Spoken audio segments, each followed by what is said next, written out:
Okay. Hi, everybody. It's me and tigre.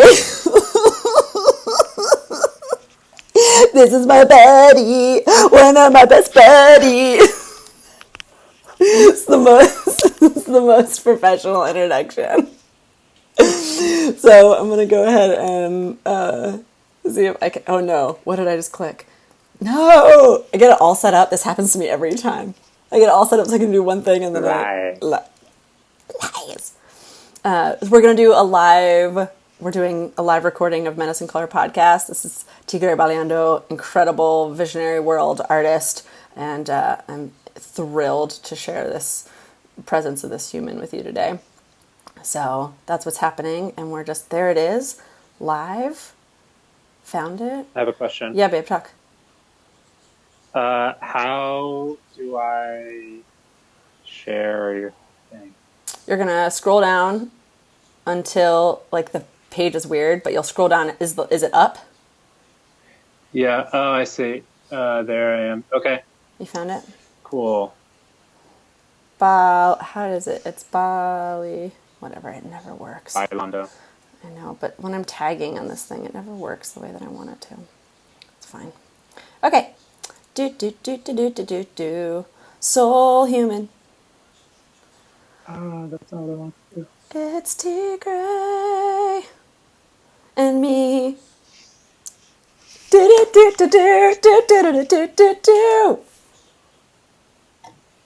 it work? Yeah, I'm just trying to share it in a way that I can actually like say what the hell is going on. Mm-hmm. Totally. Hey, does it matter, like, what kind of language am I, are you using, like, all ages language? No, I'm not. Okay. That's not usually I like to be family friendly in my heart, but my content is not. It's like everything comes with like a explicit warning. I'm naked. So like depending on how you go, you know? So those of us just joining in, you may or may not know this is Tigre. You can go ahead, Tigre, just like do the thing. I'm gonna talk to the people. And then, I'm just doing this social media thing. Yeah, do the social media thing. I'm gonna talk to the people here. I'm gonna do my little intro for the show. We're doing a live recording of Medicine Color. This is Tigre. I'm Sophia, and I'm excited. Okay. I think I'm just this is just where I am right now. So, hi darlings. I'm really excited to be here with you today. I'm excited to be here with this human, this brilliant visionary artist with me, and you're gonna get a real inside scoop conversation. Tigre and I have known each other since literally we existed. Our mothers were best friends, and so I'm convinced that Tigre's mother held me when she was pregnant with Tigre, so we were snuggling even then, and I just feel so incredibly blessed to have such a beautiful and rich relationship with Tigre, as I've watched from the beginning of your existence, the world-impacting, transformative art. I know it's been a long time of me being like, you're so magical, and you being very humble and being like, please stop, don't say that about me or to me, don't call me any of those things. Well, I'm going to call you all of those things right now. A visionary, medicine, magic, brilliant, a seer, a medicine caller, all of those things. Yes, darling, take it in, you're doing great. Brilliant, kind, humble, magic, wonderful, wonderful human.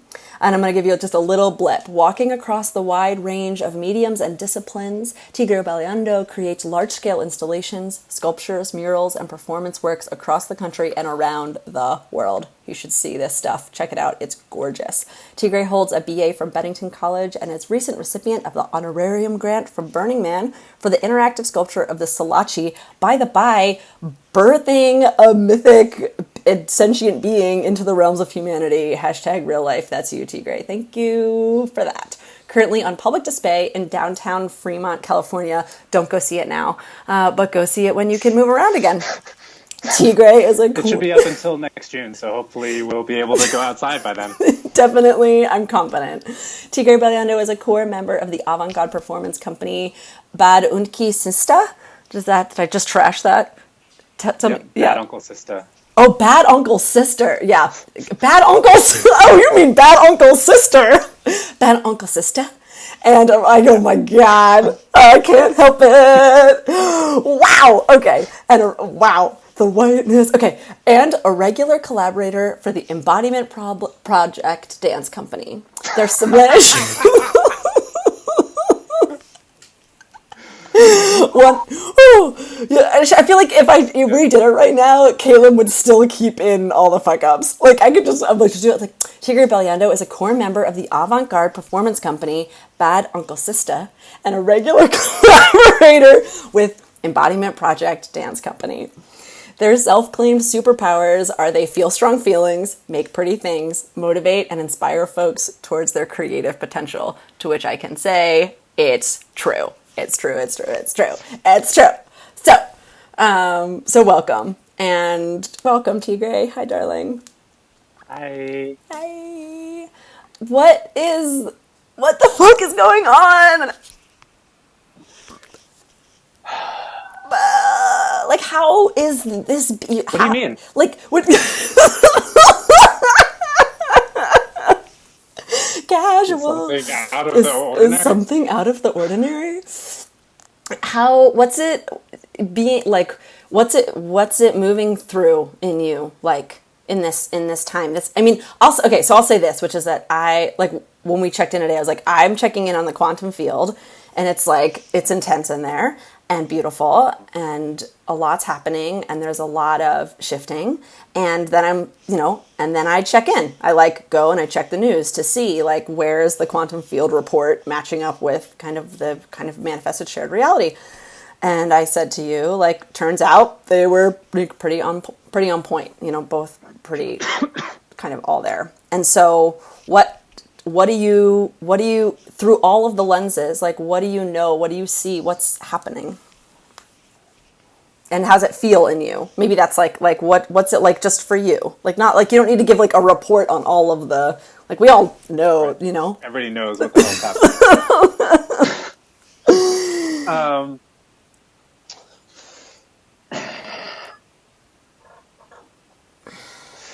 Man, it's a lot. It's I don't even really know how to frame. There's so much that I want to say that I've been thinking about. It's hard to even frame it into like a cohesive sentence. Mm-hmm. But I think one of my first reactions, like a couple of weeks ago, when this stuff really kind of like broke open to the level that we're now dealing with, one of the first things that hit me was just the level of kind of mythological proportion of these times right now is really, it's really a lot, and it's really profound. It's like to think about a global pandemic, to think about like the ideas of plague, maybe because of, biblical literature and just the way, the role that plague and sickness has played in human history and animal evolution and all of these things. And to have it's interesting because in some ways it feels so remote because just really in our generation and kind of our parents' generation, the advances in medicine have been so extensive, at least in kind of the Western modern cultural world, that we've been so removed from the threat of sickness as really this intense kind of reality threatening possibility. Like the idea of war feels so much more present. It feels so much more contemporary, and plague kind of feels like we had thought we had gotten past it, even though that's not true at all. Like there's been you have AIDS, you have Ebola, you have all of these things, you have cancer, you have all these sicknesses that are incredibly present, but in a way that somehow, I don't know, for me at least, I felt like this separation or this distancing that I wasn't even aware of until we were faced with this. And it was like, oh no, this is really real. And how present that has been for our species throughout history. And it's just interesting to have that kind of come crashing into our hyper modern, digital, virtual, futuristic world that we've created. And it's really huge. And to have it because of the nature of the world that we've created and the interconnectedness of everything, that the scope of the threat is kind of magnified by that, right? Like if we were still more isolated, then you wouldn't have a global the reason we have a global pandemic is because we have of a how global interconnected we are, because of our, travel technologies and all of these things. And there is no way to isolate it. Like there's no way to keep it from moving. So yeah, I don't know. It's been a lot to think about, in that regard, and really humbling, and in a way this feels this feels like maybe a dangerous thing to say. And because I think it could come off as overly abstracted or insensitive, or I don't know, but hopefully you'll understand kind of why I say this. But there's the part of me, maybe it's the artist in me, maybe it's the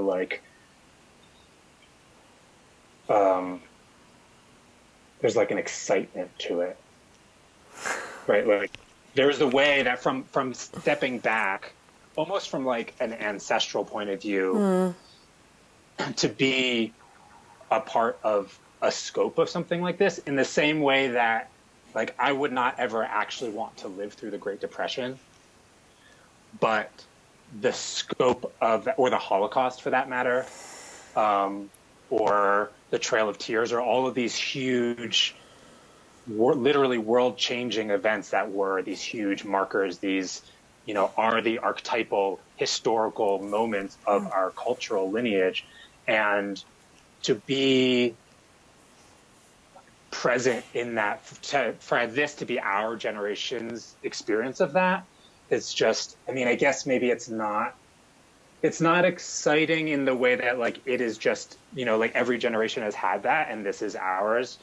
But there is something about just maybe coming to terms with that. I don't know. For me, I found the way that I've been finding to cope with things is to be able to find these perspectives, these kind of within a historical perspective, thinking about the art that was made during the Black Plague in the Middle Ages, to think about the writings that have been done around people dealing with these huge crises.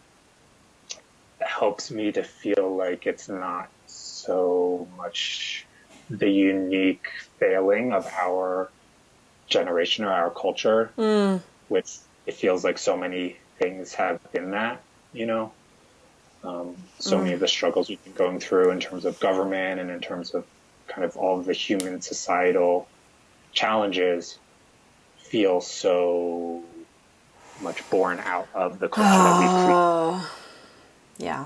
And while one can argue justifiably that Corona is another byproduct of that, yeah, it is the result of ecological devastation. It is the result of, inhuman overcrowding in cities, all of these things. But at the same time, there's a certain way that we didn't directly create it. It is not like the direct result of poor stewardship of each other.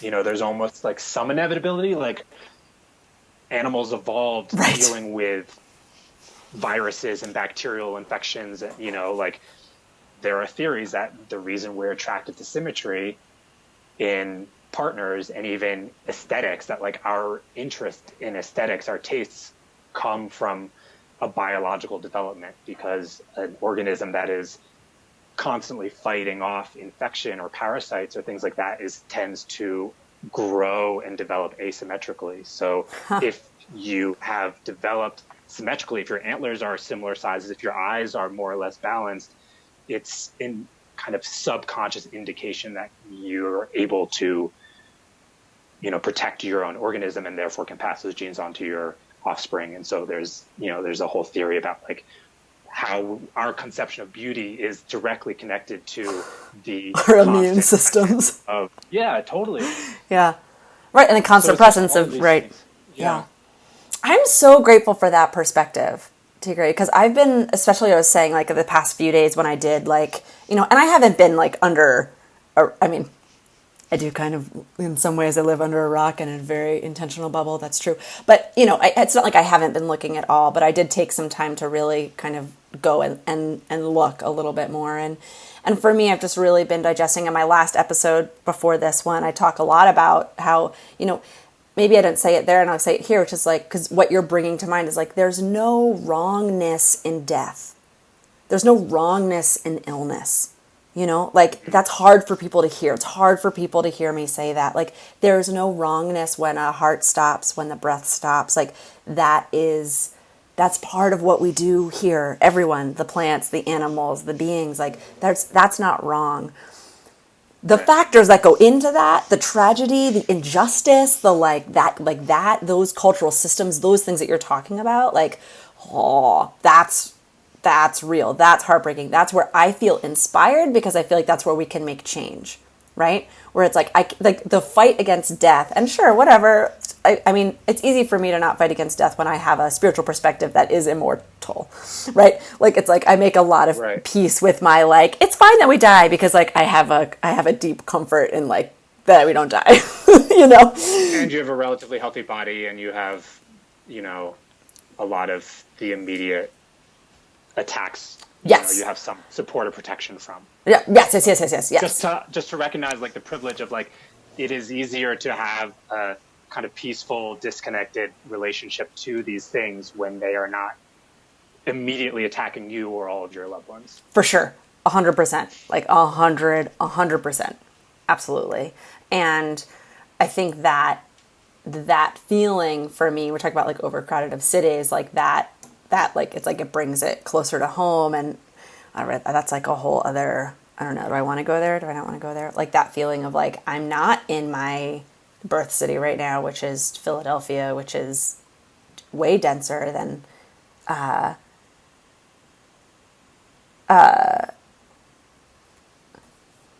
sorry, got it.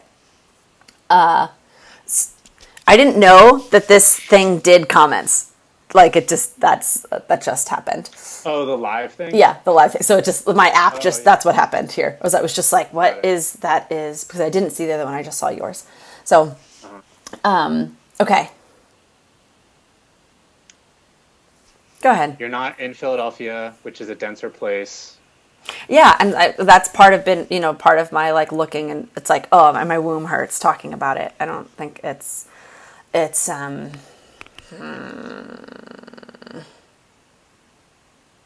gonna it's I we could go a lot of directions from here, and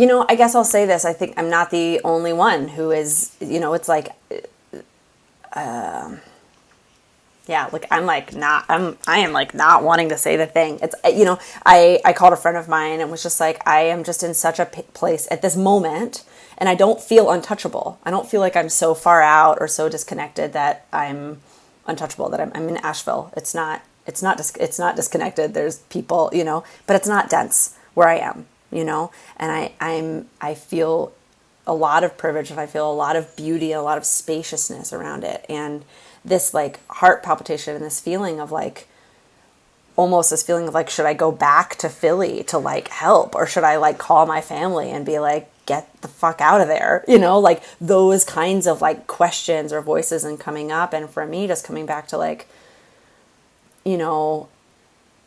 I don't have the answers. Like I'm doing the same thing today that I do all the time, which is listen as best I can to that quiet voice that has proven itself to be right and in service over and over and over again. And that's it. Like, that's it. At the end of the day, that's like still the same thing that I'm doing. And that place of feeling guilty or shutting down, deciding to only have empathy. Brene Brown posted about this today, to only have empathy for one person instead of everybody across the board, that's not useful. That's just not useful. Like to only have empathy for, say, your mother versus for all the people on the planet? Or even the reverse, like the people that are like more, that are in deeper frontline suffering right now. And then there are people who are like, I think it's like the people that I know that like, as of right now, they're healthy and they're in quarantine. And so it's like, okay. And so it's like praying that like everyone who's healthy stays healthy. Everyone who's, sick gets the care that they need, the pathways, the systems, the organizations that can shift, like all of those things. And that my feeling guilty because I'm feeling healthy and provided for and supported in this exact moment is not service. I think that's what that womb feeling, actually, the part that I didn't want to say is like, I don't even want to say like, I feel guilty. It's like, I don't want to put that here. It's like, I don't, right.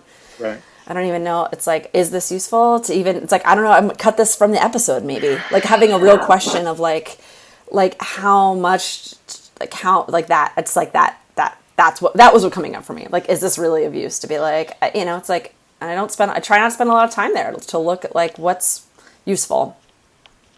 Yeah. I mean, but I think that feeling of guilt and that feeling of doubt and that, all those things, like that is really endemic to our culture. That's not exclusive to this. You know what I mean? Yeah, that's true. That is because the nature of the world that we've created is one of not only extensive imbalance, which is not necessarily new, but an extensive and pervasive awareness of those imbalances, and this struggle around how much agency does any individual, or how much agency does aspects of the collective have to change that, and where is there a responsibility to that, and where is it, now we're just aware of something, but you aren't necessarily, like, what is the place of responsibility and what is the place of just being like, now you're just aware of something that kind of was always there, and just because you're aware of it doesn't mean that you are responsible for change, or that the things that have been privileged in your life, are that you don't deserve them or something like that, and I think that, but the question of responsibility is real. Like, it's not to discount that. And there is a place of interrogating that, and how do we, whatever the circumstance of privilege is, whether it's one of health, whether it's one of wealth, whether it's one of, freedom of speech or access to certain resources or whatever, I think the interrogation that each individual has to be aware of that and questioning that is important. And at the same time, the guilt around not being enough, or feeling shame around whatever your situation is, like that is just part of the toxicity of the culture we've created, So whether it's, a year ago, I was traveling in Europe and during the midterm elections, and was like watching all this stuff and felt so disconnected from the political struggle in the US that I felt all this guilt around, like, I should be home. Like, why am I out traveling the world being this itinerant artist when there's all this stuff going on back home, and we need everybody to be on the ground, right? All this stuff. That was not the only reason, but it was definitely a part of the narrative that did bring me back.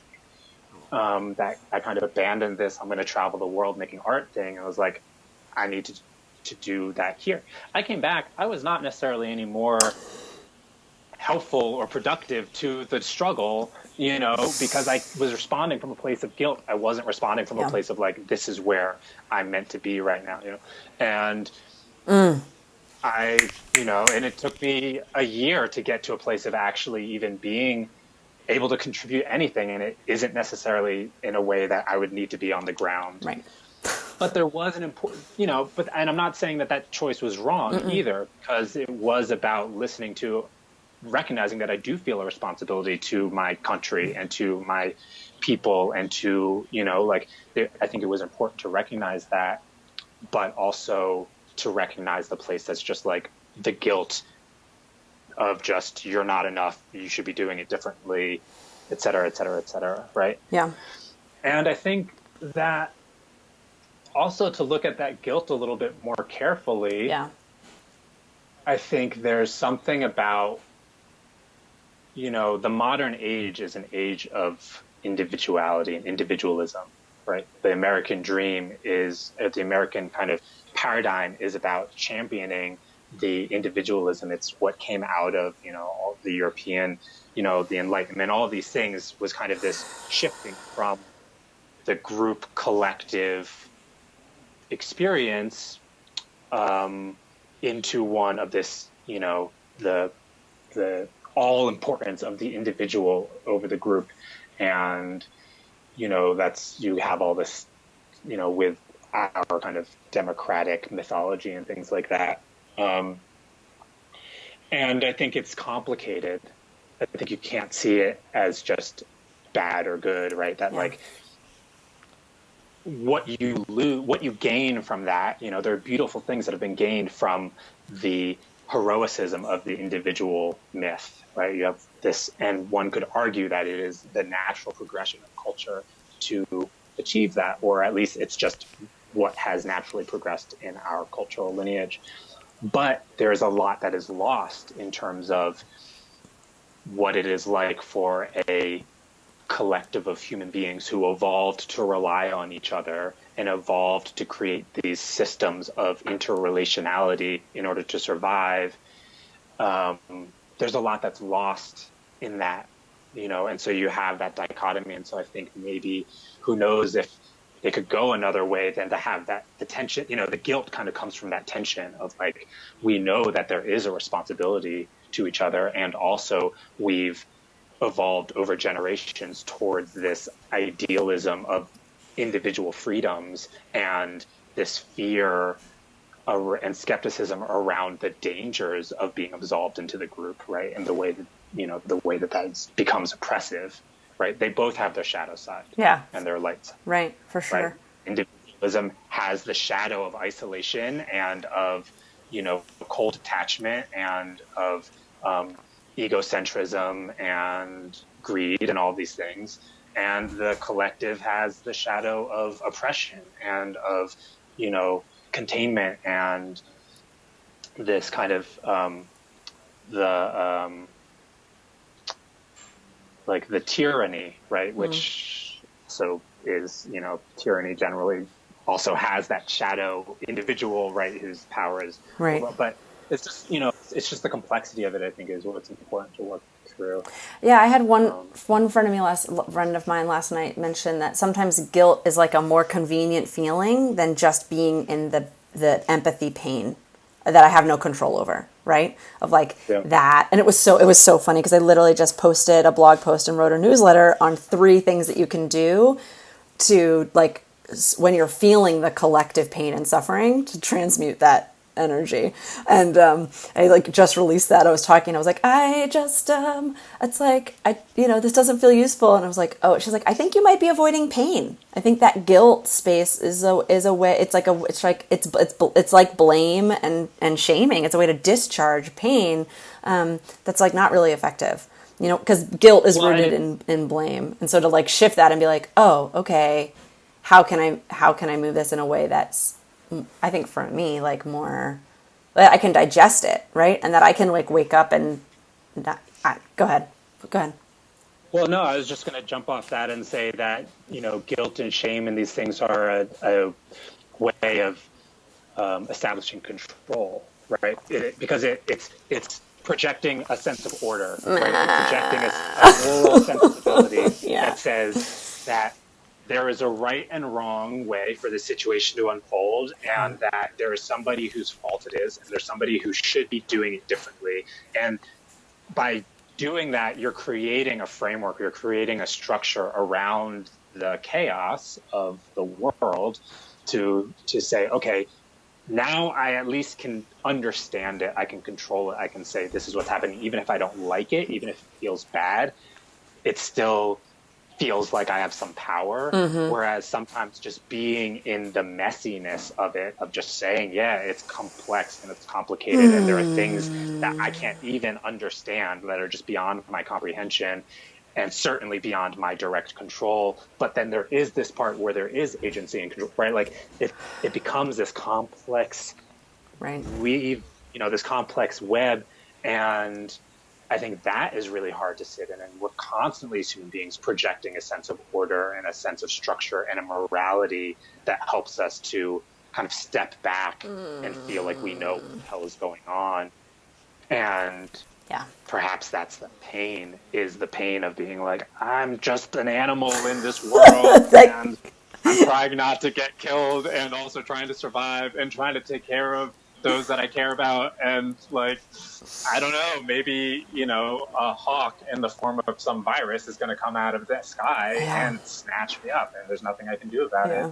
But maybe there is something I can do about it. It's like that makes this really stressful, Yeah. you know? Yeah. And one could even argue that, or theorize that the projection of a sense of order or a framework is like a stress response, right? That our ancestors were running around trying, as these weak, naked apes trying to figure out how to survive, and to be able to say, okay, this is why this is happening, and this is how it should happen, and this is, how we organize our projection of morality, creates a place where you're like, okay, this is the world, and now I can proceed with some amount of calm and intentionality into this world, because I know that, this is the way it's supposed to be, and maybe that was necessary to create the calm in the brain that to then evolve Right. to the level that we have and to create some civilization, all of these things. Yeah.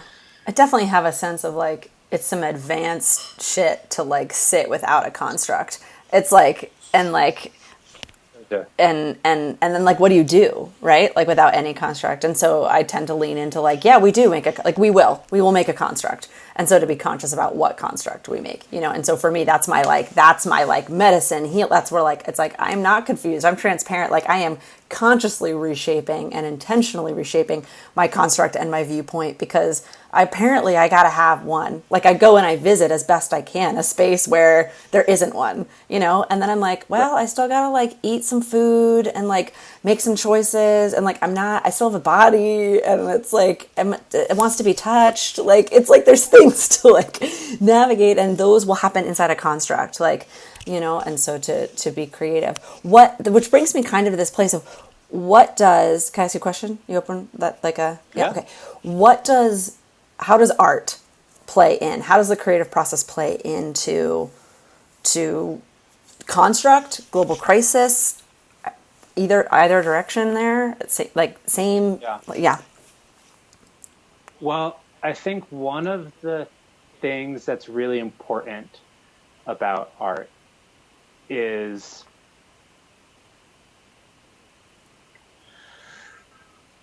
obviously I think a lot of things about this, but how do I want to? What is the construct I want to create to answer this? Oh no, Complicated question. we've done it again. But one is exactly that thing: is that art is able to exist with a different logic than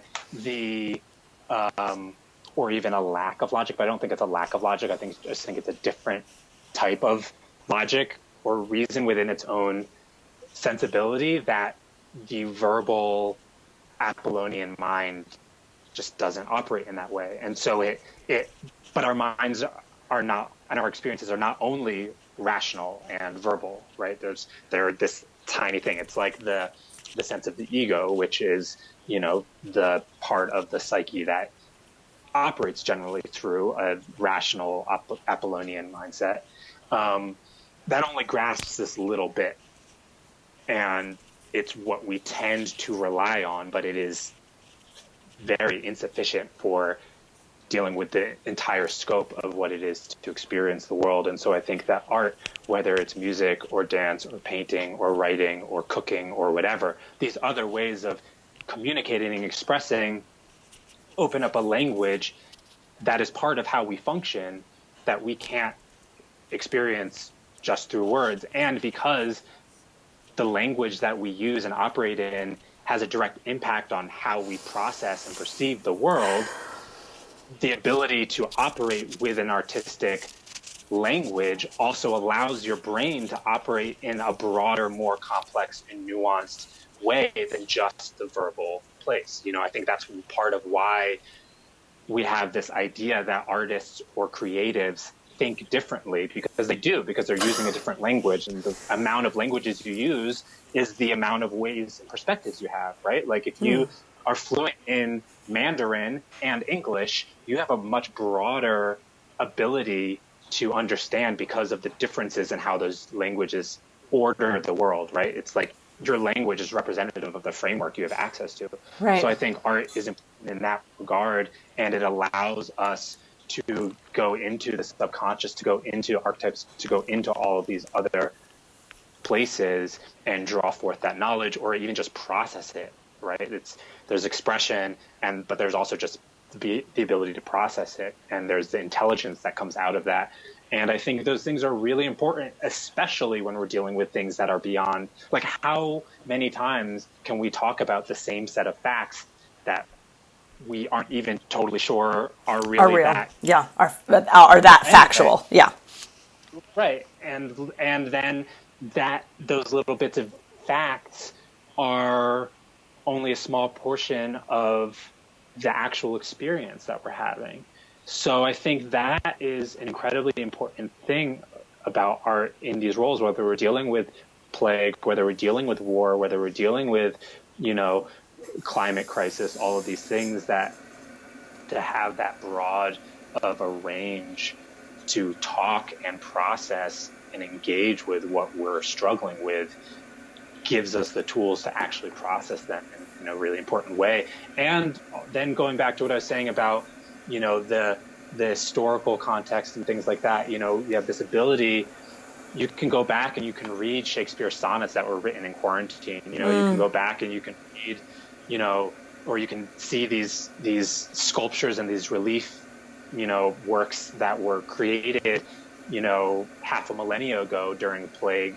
And because it's not just an historical document of somebody saying this many people died of the Black Plague this year, right? It's expressing the actual internal experience of what that feels like, and that gives us that ancestral connection. That gives us that perspective. Gives us that sense of like, oh yeah, this is not just me or not just us. This is something that this is part of the cycle, right? It gives us, again, that ability to have that support and have that communication through generations, through cultures, so.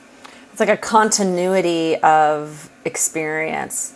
I think in that longing, having that sense of longing to belong, or really a remedy to a sense of needing to control, right? To have a sense of like a larger context or a larger continuity of space that we're in. Yeah. Mm-hmm. How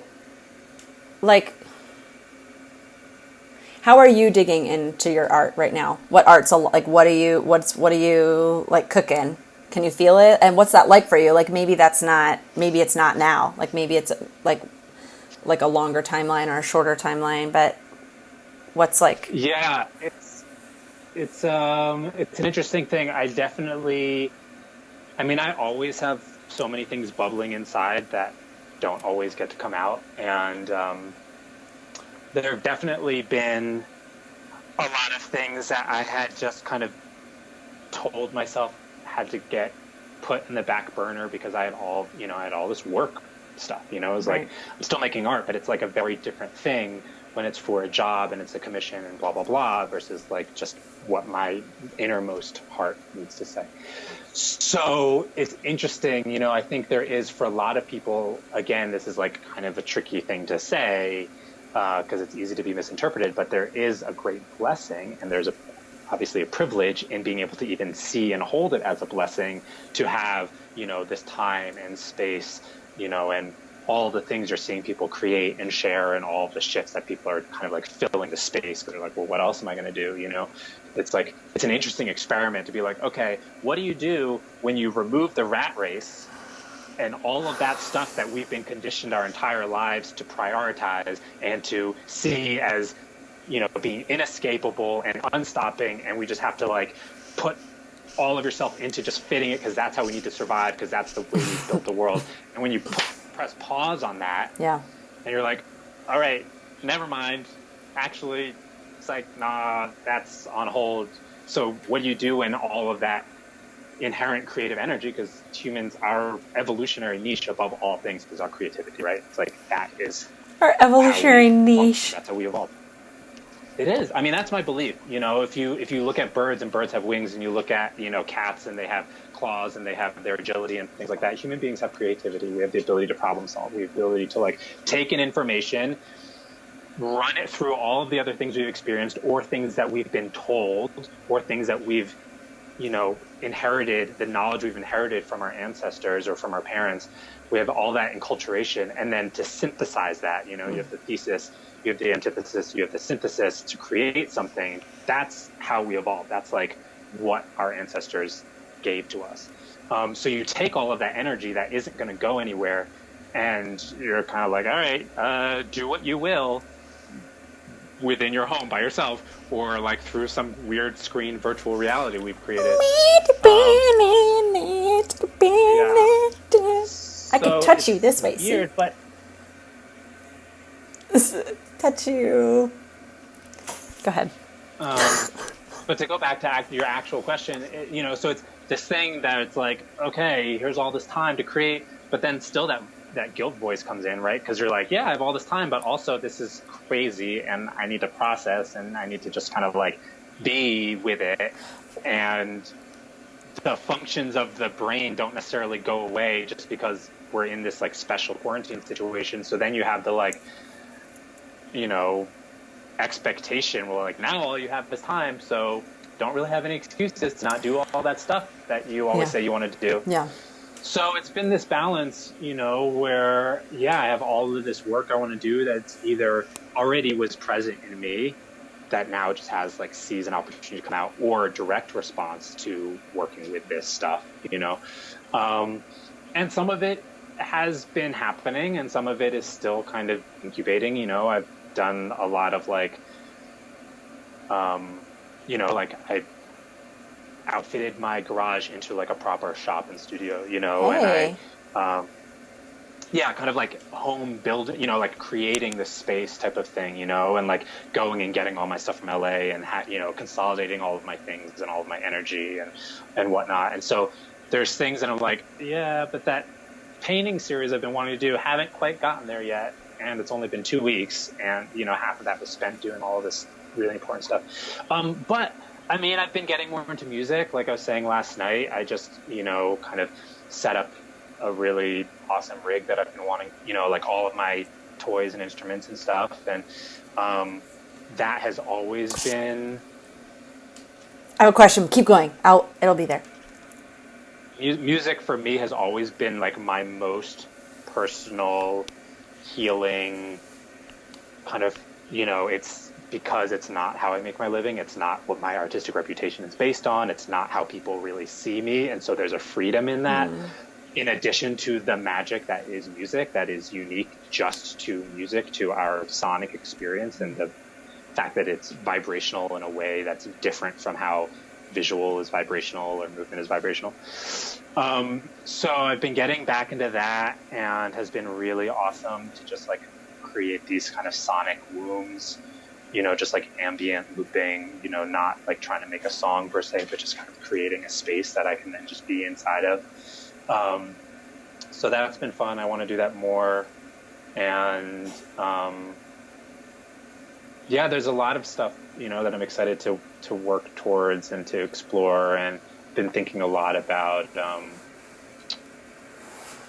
because I work across all these different mediums. It's it's an interesting experiment to try and bring them together, So like I'll like create some sonic ambient loop, and then I'll use that as kind of the soundscape to then paint through or to move through, and then have that kind of my own collaborative interrelational process. So that's been fun, and I'm hoping to do more of that and explore how, everybody's kind of exploring how to, especially performers or people that have an explicitly expressive, communicative nature to their work. How do we continue to do that? Because that's just the nature of us as a species. So, this type of thing, like live streaming stuff, blah, blah, blah, blah, blah. It's your favorite, I could tell. No, it's just like, I posted a thing on Instagram yesterday that's like, I still feel the same, like, introvert's guilt about not going to all, like, not, like, like, I avoid going to things all the time, not because I don't think they're important, but just because I just don't, I'm just, like, so insular. And so now I'm, like, I feel that same, like, weird feeling about, like, you don't even have to leave your house to, like, support your friend's thing or, like, be a part of this cultural thing, where I'm, like, I still just want to be alone, even though I'm alone all the time anyway.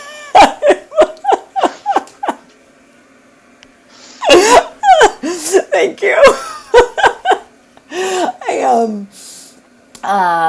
It's like, I'm gonna get to that yoga class. It's like early. I'm like, oh, yoga class in my living room. The yoga class. I'm gonna get to it. I'm gonna get to that class. The question that I had that like popped into my head because I'm in this place right now is, what are your thoughts? Like both your thoughts. Like, what do you want to say to me, Tigre, when I tell you this? What I'm about to tell you. I'm gonna tell you a thing in a second, and you're gonna tell me something about what you think about it. That's the game. Okay. And what do you tell yourself? Because if I had to guess, I bet they're two different things. But, so I'm working on this stuff. And by working on what the fuck does that mean? So, Tigre, I've been working on this stuff. So I recorded I love you so much. It's better when you talk.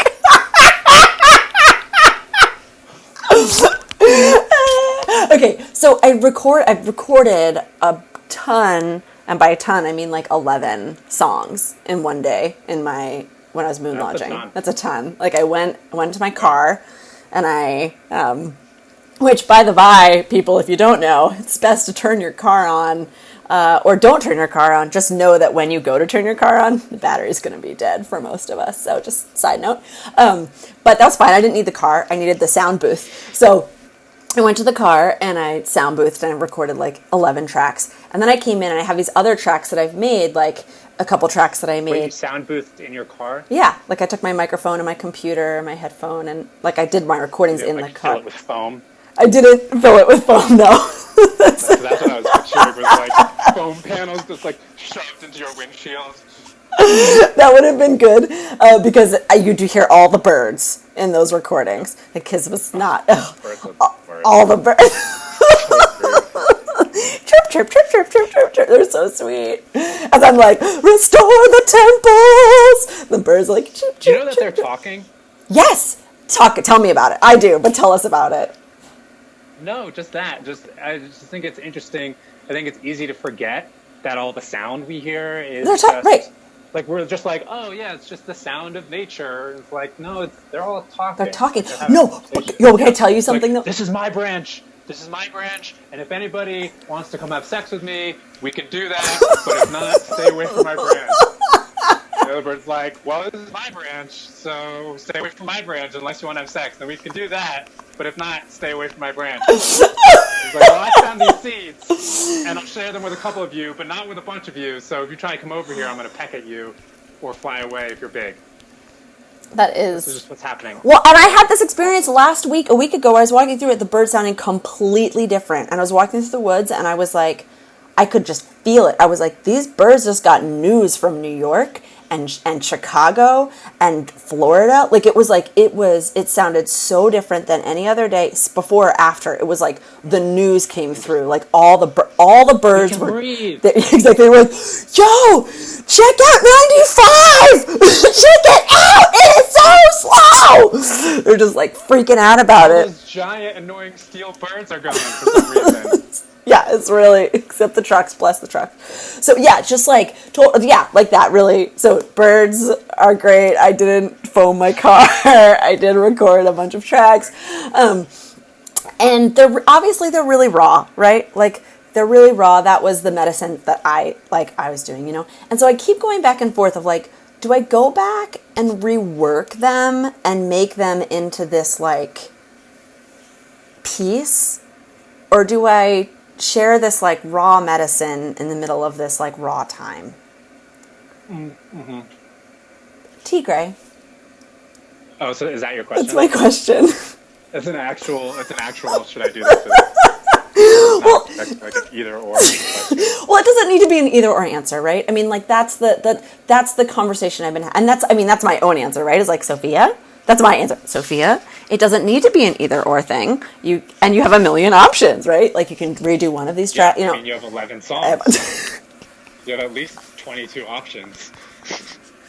No, but I'm saying, so like right now in this time, you know, I'm serious. So Yeah. like in this notion of just being like, do I like release this raw medicine from the Moon Lodge and just be like, it's not perfect. It's a fucking, I don't know how to level shit, like whatever, you know, but like, and trust that there's some medicine and there's some value and there's some use and like it doesn't just need to be a live stream. Like, do I take that leap and give that, or do I take this time and say like, all right, you impulsive magic schmumpkin, you're gonna sit down and you're gonna like edit some shit and make it clean. I'm gonna take schmumpkin. I think that's a great euphemism for all the other words that I used to say to myself in my head. Schmumpkin. Schmumpkin's nice. Yeah. Okay. Tell me your thoughts about that. So yeah, I mean, I think it really can be a both and situation. You know, there's a lot of things that come up for me. The first thing, the most like, this is advice, like this is a clear example of advice, is obviously, you know, Krista Tippett's On Being podcast. Mm-hmm.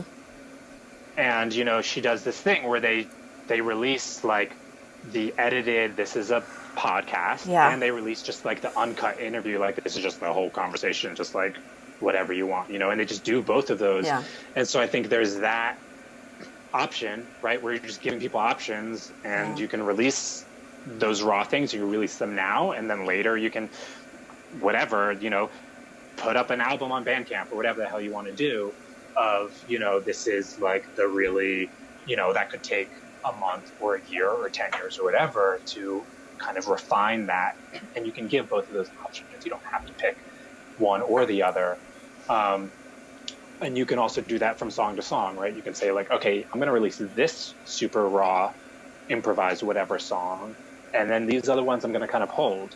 And you might hold them and then be like, you know what, I'm tired of holding these. I'm just going to put these out. I recorded these a week ago or a month ago. Or you can hold them and you know, you can kind of make those decisions bit by bit. How do you navigate a sense of like completion or raw or what?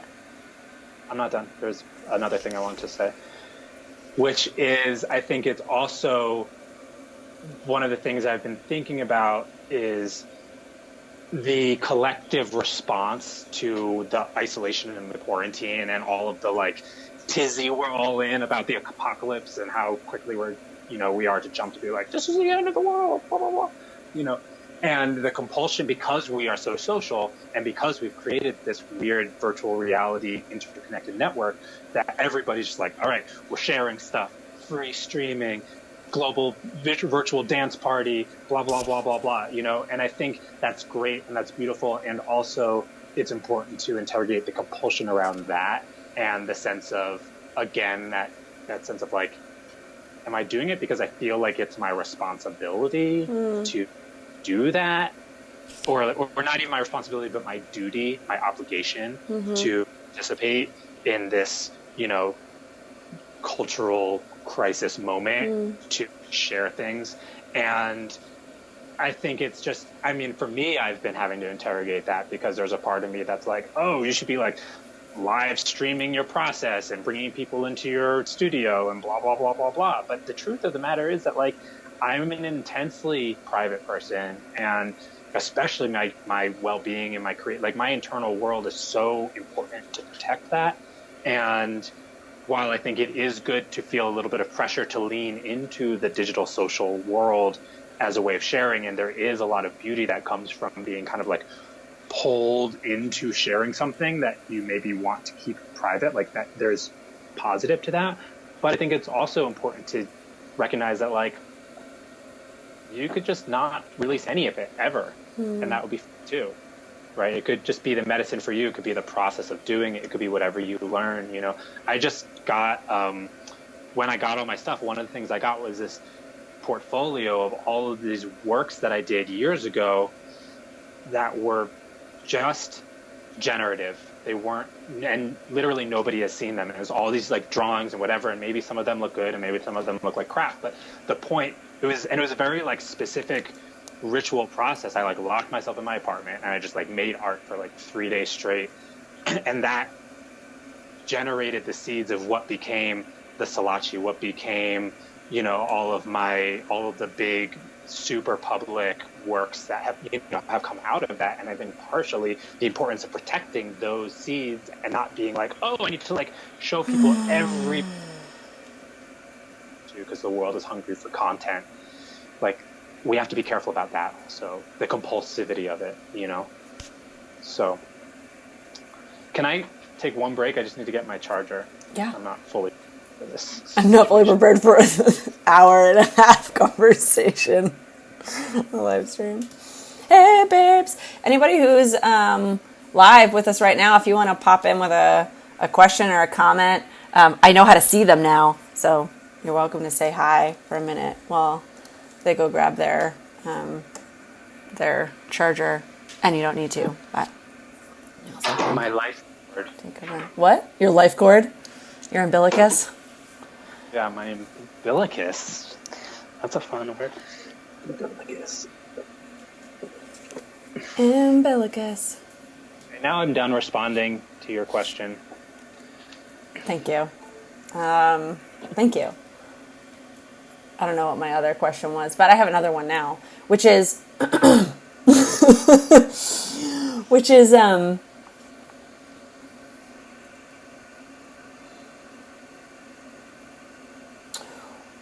what about, I really appreciate what, also, I'm just kind of taking in that question, because what's coming up for me has been this notion of,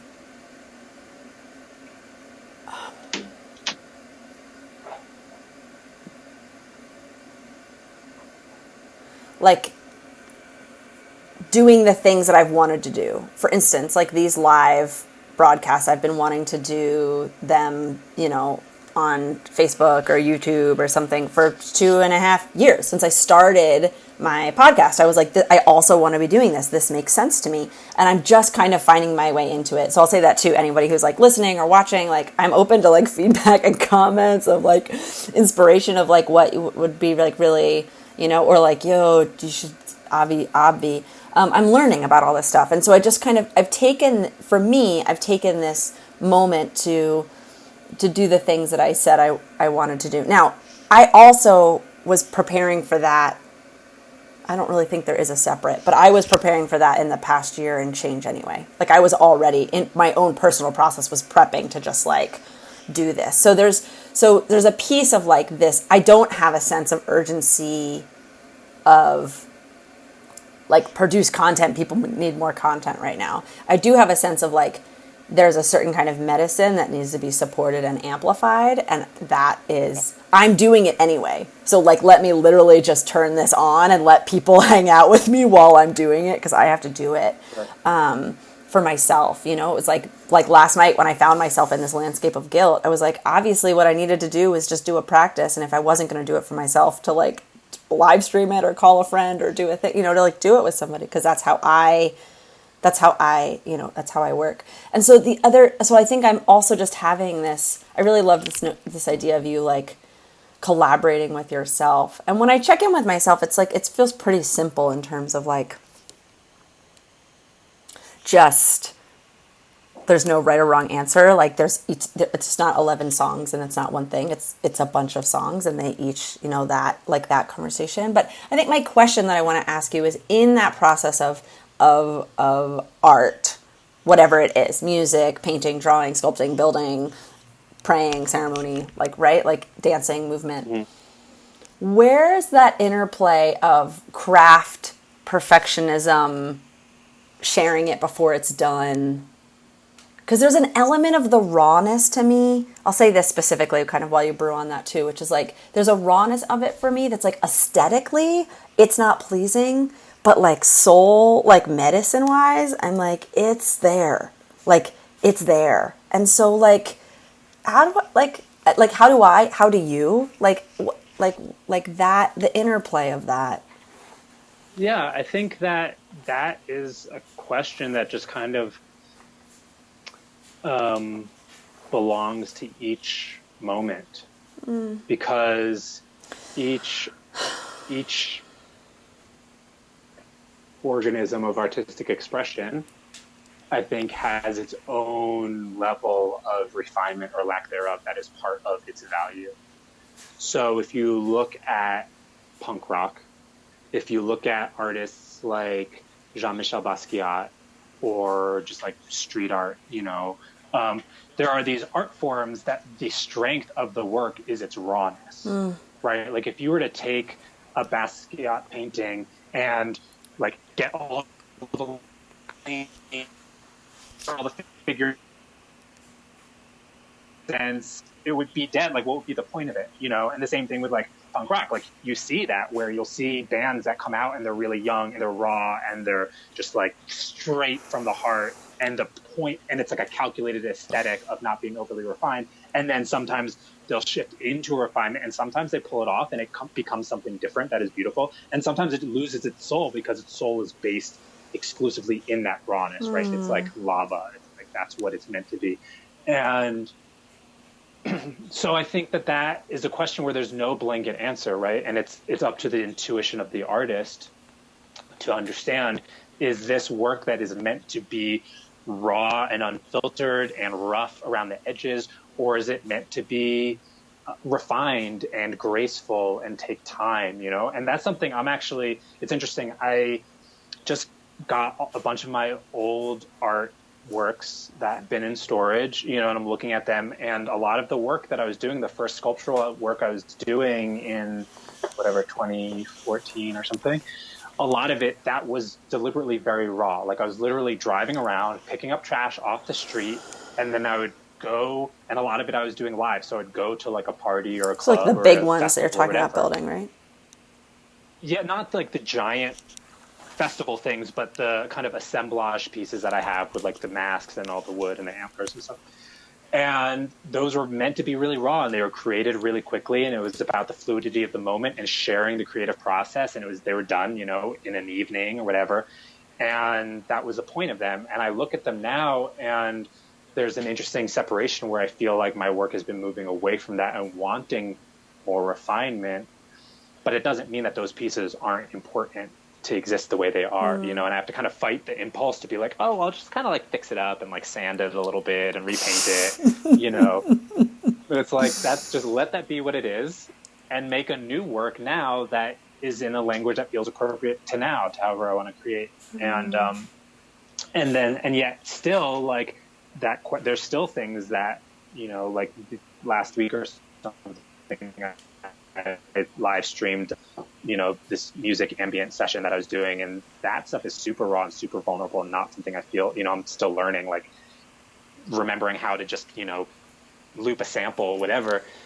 But it does feel important to share that part of the process in a way that is really raw and unfiltered in that context. And then there are other places that I do want to like spend months working on a piece before anybody sees it, and really like get into the details and geek out on like really refining it, you know, and I really, that spectrum yeah. is just, that's part of the That's creative just part of the process, creative. you know. It's like, it's so funny. It's like, as you're talking and me talking about that, I'm just like, oh yeah, I did just spend 4.5 years writing a book. Like that is a thing. And it makes sense that maybe right now a part of me just wants to make stuff and get it out. That's like, like, I'm like, just take The it, balance. like, right, like the balance of that, knowing that. Because I also have this sense for me of like trusting that creative process or that organic listening in myself of what it is to let things go, to let space come in, right? To like, and can I just put it aside and let it go if I think it's like if I feel this medicine vibrating, right? And it's like either you have to let me out like this, or you need to make a more refined way, or you're holding it. And I think maybe that's part of my kind of what I was like looking for, and like part of the answer for me is like, is this not cooked? Is it not done? Right? Is it brewing? In which case, like, there's no rush. Like, you plant a seed and you let it grow, or it's like a concoction you boil for Yeah. hours and hours and hours and hours. It's not a 2-minute steep, And it's like, is it Yeah. I often cooking? use the metaphor of incubation for that, Incubation, right? Is you it know, incubating? like Right? Is it? things that need time to gestate before they're ready to be born, you know. Yeah. And then other things that are like, if I'm just holding it, I'm just holding it. I'm just holding Like it. stagnant. Yeah. It's like, it doesn't want to be refined. It doesn't, even if it's going to be refined later, even if it's going to be rewritten as another song, because there's a couple of them that feel like they might want to, but it's like, can it rest or am I holding it? Because for me, if I'm holding it, I think that's like that's the thing. I just wrote I was holding this book and project for 4.5 years. I like can't like it's this I get this like panic feeling. I don't want to do that. I don't want to hold on to something again right now with that kind of Right. like that kind of completion or refinement zone. So thanks for Hmm. joining me in that conversation of that, which I think is Yeah, no, I think it's important. yeah, and I think it's pertinent to this kind of notion of like as we're exploring creativity and kind of how we move with it and be with it in ourselves. Hmm. Well, I feel like moving towards closing, I have two closing questions, but before I kind of direct that in that way, if there's anything that you want to like share or give voice to or just be with. Nothing that comes up. Um, my second to last closing question is where do you like to? Tigre has a great Instagram and a great Facebook page. Go see all their art. Tigre, I want you to send me something that I can use for the cover art for this episode. Okay. An image. So you can see the cover art for this episode. You can see their work and go and see it. But where do you like? How do you like people to contact you? What is that like? Like, what do you? How do Oh, you? Yeah, yeah. this is that moment. Um, so Instagram is great. Um, Instagram is definitely the most up in terms of seeing my work. It's the most up to date. You know, obviously that's the point of Instagram. And I'm fine with people contacting me through DMs on that platform. So my Instagram handle is at tigre bailando. And then also, my website is kind of a more comprehensive, curated thing, and that's tigrebailando.com. And It's and gorgeous. then It's gorgeous. thanks, Yeah. It's like thanks. movement. There's videos of movement work. There's documentation of huge installation sculptures. You can order prints. It's its own, like take a tour. Like you could schedule your tour for the museum, the gallery visit, tigrerbellando.com. It could Yeah, like take your we're time. hosting daily 24/7 digital tours. Uh, Yeah. Great. and then yeah, and email is also fine. And my email is laugh@tigrebailando.com. And I am not great with sending out newsletters, but I do have a newsletter sign up, which is accessible through my website. And I send stuff out now and then. Um, You're great. and I You're also, great. You're great at I it. thanks. And I have a Patreon, which I should tell people about, which is just find me Tigre Bailando on Patreon or patreon.com/Tigre Bailando. And that's been fun. That's pretty new. I've been wanting to set that up for years, and I finally did. And it's been fun to kind of have a more direct, I share like I'll take a single drawing and be like, these are all of the sketches and all of the things that go into just like one little drawing. Or like I've been sharing like time lapses of kind of the concepting process behind my big installation pieces. And I think I'll be doing more of the kind of music live performance streaming stuff. Will probably mostly be on Patreon, with sometimes just doing stuff on Instagram or whatever. But I'm hoping to develop that platform more now, especially as all of my expected income has just dissolved. So if you want to support my work, that's a great way to do it. It's a great way to do it. It's starting at $3 a month, and Yeah, and $3. yeah. So and it's beautiful, beautiful, beautiful. Okay, closing question, darling. Uh-huh. Is it? Am I ready? I'm going to say a thing. I'm going to say a thing before I give you the closing question. So you spoke really kind of poignantly for me about putting the temptation or the opportunity to be like, it's the apocalypse, it's the end of the world, like this is what it is. And for me, I've been more of a leaning into like, yeah, let's like make it the apocalypse. Like, let's like, like, let's like really let the old world, like, let's like, let this be the gateway into this other world that we want. Like, we don't have to. It doesn't automatically take us there. It will change the world, but it doesn't necessarily take us to the other side. We can just be another version of shitty and beautiful. I guess shit is a composting Well, probably source. be that anyway. Sure. Well, Whatever the new thing we're going to create will have its own shitty. I mean, as long as it's in this physical world, it's part of it's going to be shitty. I think we have to come to terms with that as well. Well, that's my belief. I hear that. I think that's a very useful belief, and a lot of people have it. I'm in a very, very deep place right now of surrendering while embracing and accepting this experience, like having more and more of like a willingness to have the very foundations and paradigm of what it is to be incarnated or what an earth plane reality is, to have that even shift. It's like I'm way out there right now in that zone. So it's not contrary. It's not contrary to me. It's just it's actually something different. It's just like, yeah. Go ahead. But imagine a world without pooping. No, pooping is great. So, that's what I'm saying. Right, but pooping is a part of... Okay. And I'm also willing to imagine a world without pooping. And I understand that means like fundamentally shifting our very like biological beings, so that like, what if we didn't eat food? What if we literally did not digest? What if we were like this? And it's like I'm saying this on the fucking broadcasting this shit right now. Like I am working. Like that's right. Like I'm not attached to that being where we're going, but I'm not attached to that being where we're going. Like it's like what I want is clean air, clean water, equity, like peace, the end of wars. And I don't know what the fuck that looks like. I don't know what that looks like. And I'm possible. I me too. And I'm willing to have that be whatever it needs to be. I would imagine there'd be some shitty version in there.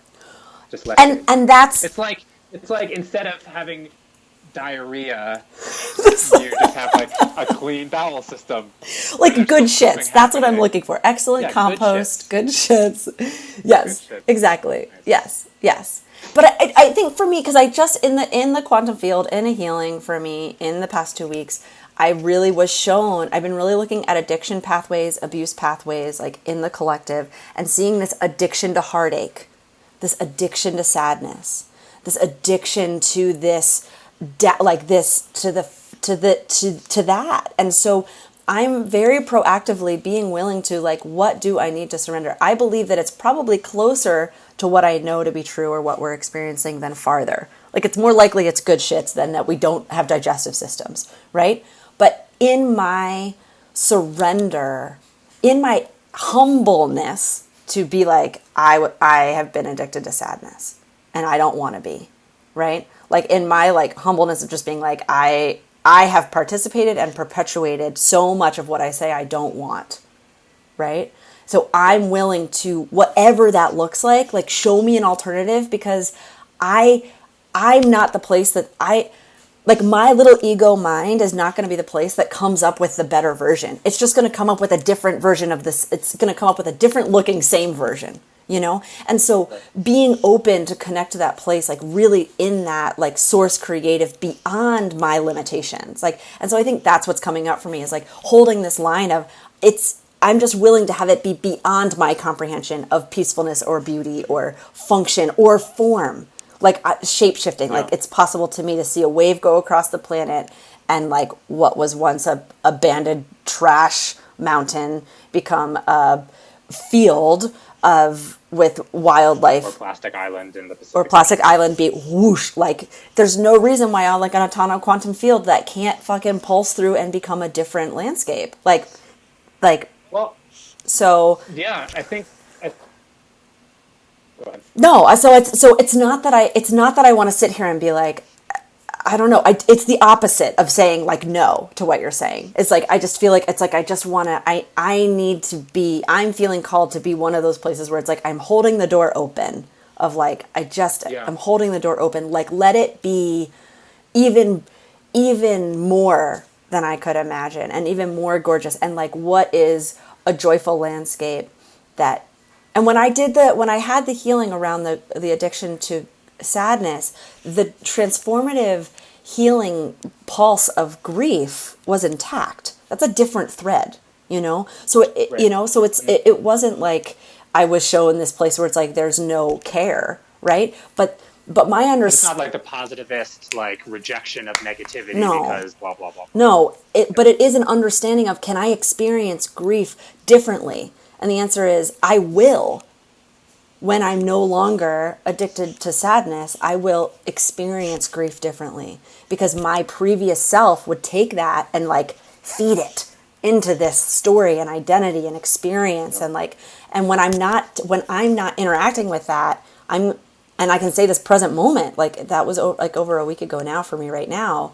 I am experiencing my grief and my care differently than I ever have before. And it's I'm watching it be something that's different because I'm not turning it into something else. It's like it's something there. Yeah. Yeah.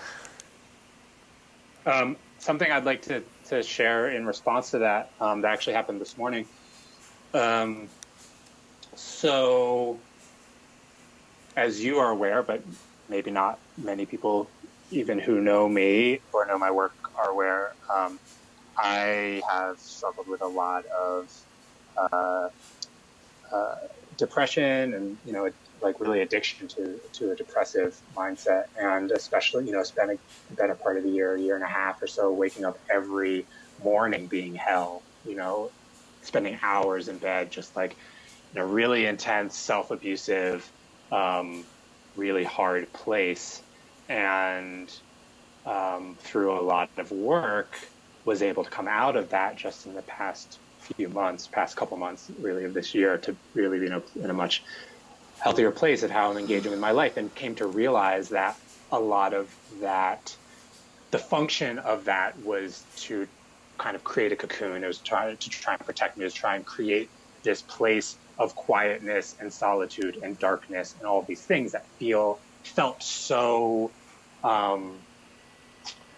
beyond what was allowed in order to thrive and function in this culture, right? And so I had gone through this intense burnout of being super prolific and active, and then totally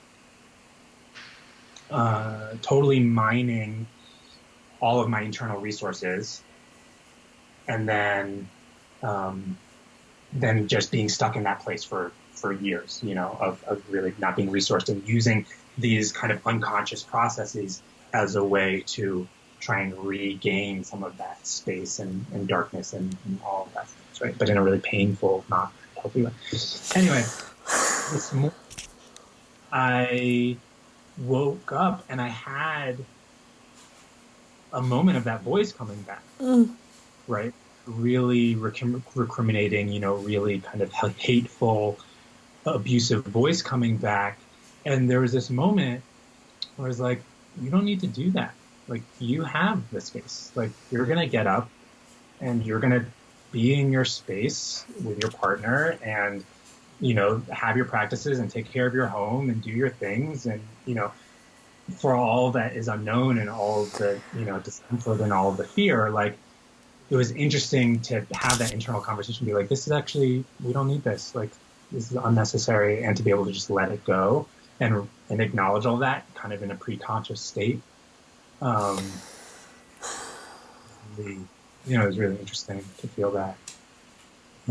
So that's another place where I am really grateful for this time, for all the pain and difficulty and fear and real risk and real danger, you know, that people are going to experience and that I might experience at some point.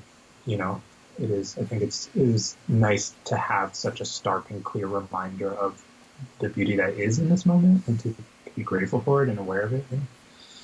So, and then on a larger, the other thing I wanted to say kind of in response to what you had said before is, you know, in terms of like the possibility for a new type of world and all these things is, you know, we've seen how quickly the natural environment has, you know, you see like these aerial shots over LA or over, you know, China, things like that. It's like all it takes is like a week or a couple of weeks or a month of people like staying home and not flying all over the place and driving every day. And you're seeing, you know, dolphins back in canals in Italy and, you know, clean air and things like that, that it's like how quickly nature is ready to move in. Like all it needs is a little bit of space. And I think that, which is not to say that the level of, of response that we need to have collectively to really Yeah. deal with the climate crisis, to not diminish that, that's really there. But there is an encouragement to like, oh, right, we don't have to fix it all on our own. Like the natural world has its own systems for rebalancing, and we just need to like pull back and be proactive. But like, it's not, we don't have to fix it all. And the issue, the reason in the place we are is from the mindset that we have to do all, we have to like fix the natural world. We have to impose our idea of things. And it's like, some parts of it might actually be a little bit easier than we imagined because all these things we assumed would be these impossible feats to diminish international travel and to reduce our reliance on, you know, it's like, well, it turns out everybody gets threatened by a virus and we do it pretty damn quick. Right. So maybe it at least shifts our perspective about what is not possible or changeable. Um, that I think is really encouraging, and hopefully we will collectively have the wisdom to recognize that and respond to that and not rush back to how do we just put things back the way they were, Right. because that's what we know and that's what feels safe, even though it's horribly toxic and created the thing that we're suffering from now in the first place. Right. So yeah, that was another bit of hope that I've been holding on to. Yeah, for sure. I mean, it's like the micro macro of like so often, like one of the greatest things that we can do for our own healing is to give our body and soul and mind space to heal. And it does it. And it's like you add in like a little lemon water and you add in some good food and it's like you take away the toxins and like add in some good like nourishment and miracles happen, right? These things Right. that seemed impossible, you know. And so to be reminding of ourselves and just being like, yeah, like we are the earth. Like there's a reason she's responding like that. There's a reason we respond like that. It's because that's like our body. That's how we are here. That's how we've been. And again, it's like, and I say that, and then it's like, I say that with an open hand. Like that's how we've been, and we'll see. Like as I invite and the multiverses to be existing in the one that's transformative and healing for us here. Like that's where it's like, come with me. Like, Come on. come on, sweet. Yeah, yeah. So the question is, what's a sound, what's a feeling, what's an image, what's a aspect, what's a piece of that dreamed up world, that new earth, that new paradigm, that place, that success of that deliverance.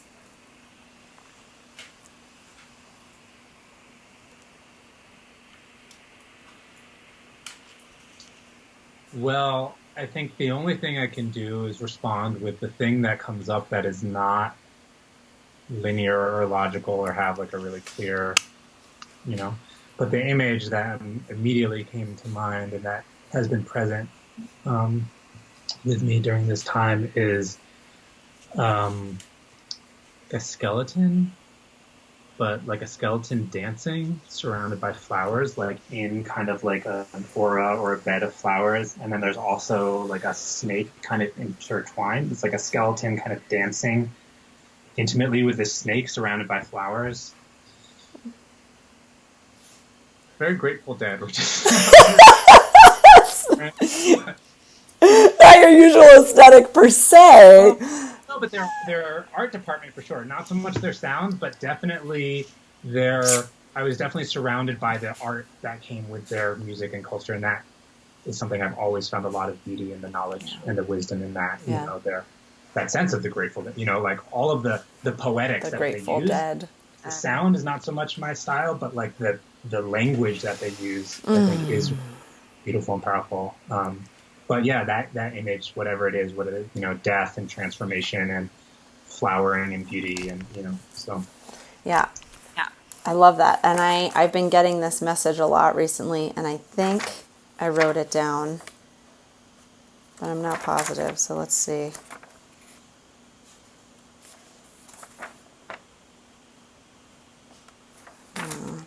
That's not popping up. These journal entries are a little working it out. uh, risky one to open that in a live. On a regular basis here on Medicine Caller, I'm like, hold on, I'm going to read you a poem. Whoa. Um, Whatever. It wasn't that. Whatever. So it's the. I thought I had kind of said it in a coherent way, but we'll see if it comes through in a coherent way here, which is,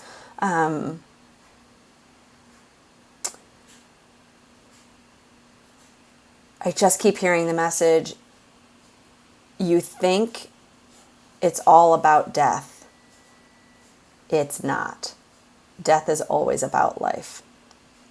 Mm-hmm. Mm-hmm. And that is what I keep hearing. That's what I keep getting told is just like, it's like the story looks like it's about death. And Right. it's like what's real is what's real is that it's about life. And what's real is that death is always about life. It's not just this circumstance where this death is about life, but that Right. death is always about life. And that to me, that feels risky to say, right? That feels like risky to say, to put out there and do there, because it and by no means is belittling the realness of it. It's not. It's a deep Right. honoring, you know. And so yeah. So the yeah, that there's a, what is it, Sophia?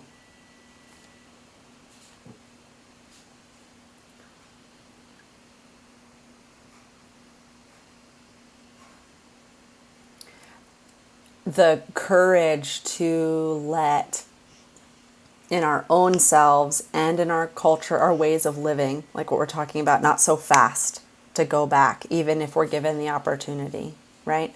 Like to have the wisdom, and that the wisdom, always the wisdom of the body, like we're talking about, like good shits, like the wisdom of the body is always to know how to let go for life to come in. Mm-hmm. And so that to me is like that wisdom, that flow of even and perhaps even the evolution for me, maybe people come with me or not in this, is that notion or that dichotomy or life or death being somehow separate, right? Right. Position to each Or other. opposition in some way, like the realization or the holding of that understanding that it's like you think death, like you think death, and it's like you're not looking. That's life. Like you, that's life. You know, that's life. And so to look, see clearly, the invitation to see clearly, see life in its wholeness, and that when we see life in its wholeness, we're going to make different decisions as an individual, in our body, in our being, with our sex, with our creativity, with our voices in our heads, the things that we say to ourselves, you know, with the people that we love, and that's where we let this that's where we let the real change happen. That's the shift. That's the turning of this tide, I think, is Yeah. is to see the trueness of life, to see that clearly, and then to live in that, Hmm. from that. Yeah. The last thing I want to say, kind of that's response to that, that ties back to the image that had come forward for me, is thinking about, skeletons and skulls are kind of like the most typical, like if you want to like make a visual symbol of death, that's it, right?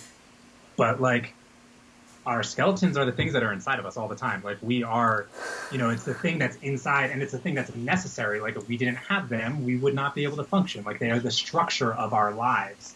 They are the thing that like encase our brains, protect our hearts and our lungs, give us structure to be able to move, right? And they're constantly there, and they're just, when we die, they are the record. The reason we associate them with death is because that is the thing that is left behind as a document of the life that existed.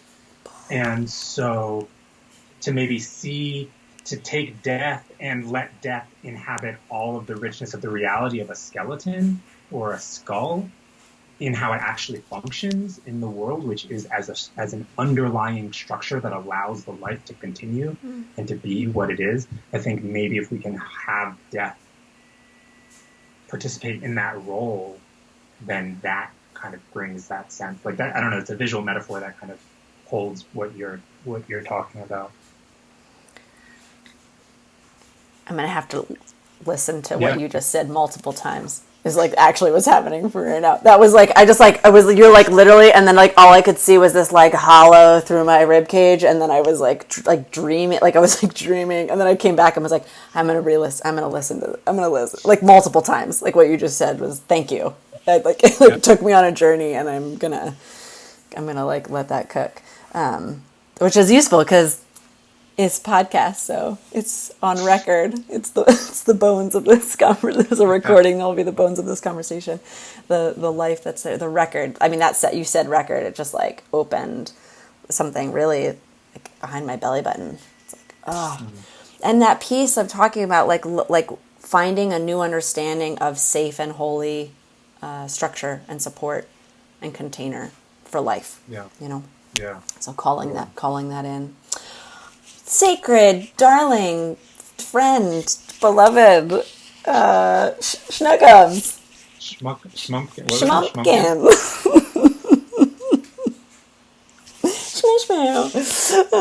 schmumpkin, schmishmail, so yeah, thank you so much. I'm going to thank our listeners. I'm going to thank our Facebook hanger outers and everybody on YouTube. Everybody's watching there. If this episode fed you in some way, please share it with somebody who you think it's going to feed them. That's the whole point of this. I mean, Tigre and I hang out and have these conversations like any which way, but the point and the mission is that it feeds. And if it's feeding you, maybe there's somebody else who it can feed. So go ahead and share them. Even if it's just at one mark of the conversation, like shit gets good at 1 minute, 1 hour and 15 seconds. Like, send them to the good spot for you. It What did you say? was a really great comment. An hour That's 3 right. 45. Just listen to the whole thing. So yes, that's my invitation. Spread the word around, especially right now. If there's something in here, like I said, if there's something that you got going on that is feedback for me about this, I'm here for it. I'm looking to learn new, to serve better, to heal big. I'm offering 2 sliding scale classes coming up. Donation. One's pelvic floor root care healing. That's for trauma and healing the patterns that are coming up right now for everybody. I'm just going to take some people on a journey to go in and do some healing that you can do in your home. We can really heal that right now. So I'm going to help you do that. And I'm going to do a how to manifest course. We're going to do that together. We're going to look at how we get really clear about what we want and then how to optimize, use the magic of the fields, the quantum fields and the power of the womb, and all the things to kind of bring in our brewing. So you can find me on Instagram. You can send me a DM. You can send me a message on Facebook. You can go join my email list at sophiawise1.com, and would love to have you in any of that. So good. Tigre, I love you. I'm grateful for you. I'm grateful for your art and your work and your vision. Please, people, it is the best idea I've had all day. go look at this human's art. Just go look at it. Just go look at it. It loves to work its way onto my temples, onto my. I'm gonna out myself so bad right here. So I have all my stuff that's filed in my, all my like stuff that's like filed, and I have all my memorabilia, and I have one folder in my memorabilia in my filing cabinet. It's just Tigre's art from my whole life of Tigre. It's just in case I just need to go to my own little tour. That just all the napkins, all the all the little things. What? The private It's collection. my private collection. But I don't show people my private collection. Usually, I just send them to their Instagram and take it in. So go feed yourself. And yeah, I think I really made my point now. Tigre, I adore you. People, I adore you. I bless your life, and I bless all the death that touches it, and I bless your beauty, and I bless your heart and your creative, generative self. I bless you. I bless you. I bless you. I thank you.